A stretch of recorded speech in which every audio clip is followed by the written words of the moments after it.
Hi, hello, అందరికీ నమస్కారం. Welcome to Ruchita world. So ముందు వీడియోలో చెప్పుకున్నట్టు ఈ రోజు నుంచి మనం భగవద్గీతలో ఉన్న 18 అధ్యాయాలను 18 రోజులు చెప్పుకోబోతున్నాం. అయితే ఈరోజు మనం మొదటవ అధ్యాయం చెప్పుకోబోతున్నాము. ముందుగా మొదటవ అధ్యాయం చెప్పుకునే ముందు మనకు అసలు ఎన్ని శ్లోకాలు ఉంటాయి, ఎన్ని అధ్యాయాలు ఉంటాయో కూడా తెలుసుకుందాము. అయితే మొత్తం భగవద్గీతలో 18 అధ్యాయాలు ఉంటాయి. అందులో 1 నుంచి 6 వరకు ఉన్న అధ్యాయాలను కర్మయోగంగా భావిస్తారు. 7 నుంచి 12 వరకు ఉన్న అధ్యాయాలను భక్తి యోగంగా భావిస్తారు. 13 నుంచి 18 వరకు ఉన్న అధ్యాయాలను జ్ఞానయోగంగా భావిస్తారు. అయితే మొత్తం భగవద్గీతలో 700 శ్లోకాలు ఉంటాయి. అందులో 574 శ్లోకాలను శ్రీకృష్ణుడు చెప్పగా 84 శ్లోకాలను అర్జునుడు చెబుతాడు.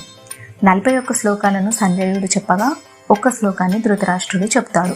అయితే సంజయుడు అంటే ఎవరు కాదండి, ధృతరాష్ట్రుడి యొక్క మంత్రి. అయితే ఈ రోజు నుంచి మనం చెప్పుకునే 18 అధ్యాయాలు చాలా చాలా సింపుల్ వేలో ఉంటాయి. అర్థం చేసుకోలేని వాళ్ళు కూడా చాలా ఈజీగా అర్థం చేసుకునే విధంగా ఉంటాయి.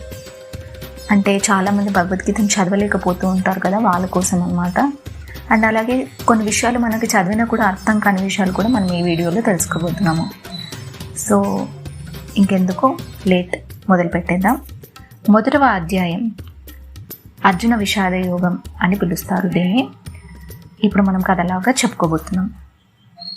కురుక్షేత్ర యుద్ధ భూమిలో ధృతరాష్ట్రుడు తన మంత్రి సంజయునితో మొదటి ప్రశ్నగా ఈ విధంగా అడుగుతాడు: నా కొడుకులు మరియు పాండవులు ఈ యుద్ధ భూమిలో ఏం చేస్తున్నారు?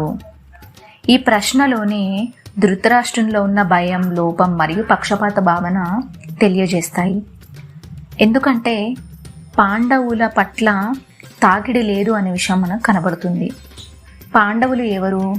తన యొక్క తమ్ముని కొడుకులు, అంటే తనకు కూడా కొడుకులే. నా కొడుకులు అనకుండా పాండవులను వేరే వాళ్ళుగా చూస్తున్న విషయం మనకి ఇక్కడ అర్థమవుతుంది. అప్పుడు సంజయుడు ఈ విధంగా జవాబు చెప్తాడు: యుద్ధభూమిలో 2 సైన్యాలు సిద్ధంగా ఉన్నాయి. దుర్యోధనుడు పాండవుల సైన్యాన్ని చూసి భయపడుతున్నాడు అని చెబుతాడు. అయితే ఈ దుర్యోధనుడు వాళ్ళ గురువు ద్రోణాచార్యుడు ఉంటారు కదా, ఆయన దగ్గరకు వెళ్ళి ఇలా చెబుతాడు: స్వామి, మీరు చూడండి, పాండవుల వైపు ఉన్న యోధులు చాలా శక్తివంతులు. అర్జునుడు, భీముడు, ద్రుపదుడు, దృష్టద్యుమ్నుడు, శిఖండి, సాత్యకి, అభిమన్యుడు, వీరంతా అద్భుతమైన యోధులు. వీరిని తేలికగా మనం అసలు తీసుకోవద్దు అని చెబుతాడు. దీంట్లో అతను చాలా భయం కనిపిస్తుంది, దుర్యోధను మనసులో ఉన్న భయం కనిపిస్తుంది. అప్పుడు ద్రోణాచార్యుడు దుర్యోధనుతో ఈ విధంగా చెప్తాడు: మన వైపు కూడా యోధులు ఉన్నారు. భీష్ముడు, కర్ణుడు, అశ్వత్థామ, కృపాచార్యుడు, భూరిశ్రవ, శల్యుడు వంటి శక్తివంతులైన యోధులు కూడా మన వైపు కూడా ఉన్నారు అని చెప్తాడు. ఈ మాటలు దుర్యోధనుడి లోపలి భయాన్ని కప్పిపుచ్చే ప్రయత్నం అని చెప్పవచ్చు. కానీ అతడు ఆందోళనతోనే ఉంటాడు. ఇప్పుడు భీష్ముడు ఒక శంఖాన్ని ఊదుతూ యుద్ధానికి సంకేతాన్ని ఇస్తాడు. తర్వాత 2 వైపులా శంఖాల మోగింపు జరుగుతుంది.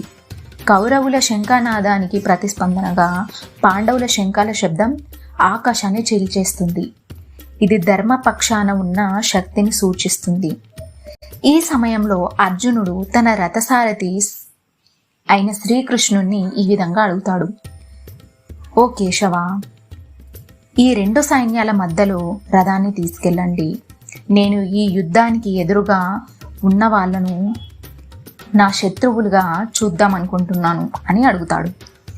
అప్పుడు శ్రీకృష్ణుడు అర్జునుని మాటను నమ్మి రథాన్ని భీష్ముడు, ద్రోణాచార్యుడు ముందుగా కనిపించేలా నడిపిస్తాడు.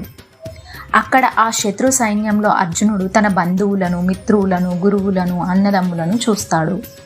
ఈ దృశ్యాన్ని చూసిన అర్జునుని మనసు ఓ రకమైన హృదయ వేదనతో కదిలిపోతుంది. అతని చేతులు వణికిపోతూ ఉంటాయి. గాంధీవాన్ని పట్టలేకపోతున్నాడు. అతడి శరీరం చెమటలు పట్టి నోరు పొడిసిపోతుంది. తన శక్తి అంతా విడిచిపోయినట్టు అనిపిస్తుంది. అతడి మనస్సు అయోమయంలో పడుతుంది. తర్వాత అర్జునుడు తన సందేహాలను కృష్ణుడితో పంచుకుంటాడు.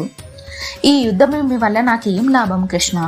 నేను నా బంధువులను చంపి గెలవాలా? నాకు రాజ్యం అవసరం లేదు, సుఖం అవసరం లేదు. ఈ నా మిత్రులను, బంధువులను చంపి వచ్చిన విజయంతో నాకేం పని అని అంటాడు. అతడు ఇంకా చెబుతాడు, ఒకవేళ వాళ్ళు ధర్మాన్ని విడిచిపెట్టి యుద్ధానికి సిద్ధమయ్యారంటే నేను ఎందుకు వారి పాపానికి పాలవ్వాలి? కుటుంబాలను నాశనం చేస్తే వారసత్వం ధర్మాలు పోతాయి, స్త్రీలు చెడిపోతారు, వంశాలు పాడవుతాయి, నశించిన వంశాన్ని చూసేవారే ఉండరు. ఈ ధ్యానం చివర్లో అర్జునుడు పూర్తిగా మానసికంగా విరమిస్తాడు. అతడు తన ధనస్సును బాణాన్ని చేతిలో నుంచి వదులుతాడు. రథం మీద కూర్చొని శోకంలో ఉన్న మనస్సుతో మౌనంగా దిగ్భ్రాంతిగా మిగిలిపోతాడు. అయితే ఇదంతా మనము అధ్యాయం 1గా చెప్పుకుంటాము. ఈ అధ్యాయం యొక్క తాత్పర్యాన్ని మనం ఇప్పుడు చూద్దాం. ఈ అధ్యాయం మనకు ఒక శక్తివంతమైన సందేశం ఇస్తుంది. మనం ఎంత ధైర్యవంతులైనా ఒక్కో సందర్భంలో మన హృదయం మానవతా భావంతో దిగదుడుపు అవుతుంది. ధర్మం ఏంటో, శ్రేయస్సు ఏంటో మనం తప్పుగా అర్థం చేసుకుంటాం. అర్జునుడి సందేహం మనందరిలో ఉండే ఉంటుంది. ధర్మ సందేహానికి ప్రతిరూపం ఇది. ఇది మొదటి అడుగు జ్ఞానానికి తీసుకెళ్లే అడుగుని చెప్పవచ్చు. అయితే మీకు ఇదంతా చాలా సులభంగా అర్థమైందని అనుకుంటున్నాను. మరొక వీడియోలో 2వ అధ్యాయంతో మీ ముందుంటాను. అయితే మా వీడియోలు మీకు చేరాలంటే మా ఛానల్ని సబ్స్క్రైబ్ చేసుకోండి. అలాగే మా వీడియోస్ని లైక్ అండ్ షేర్ చేసుకోండి. మరొక వీడియోలో కలుద్దాం. అంటే జై శ్రీకృష్ణ.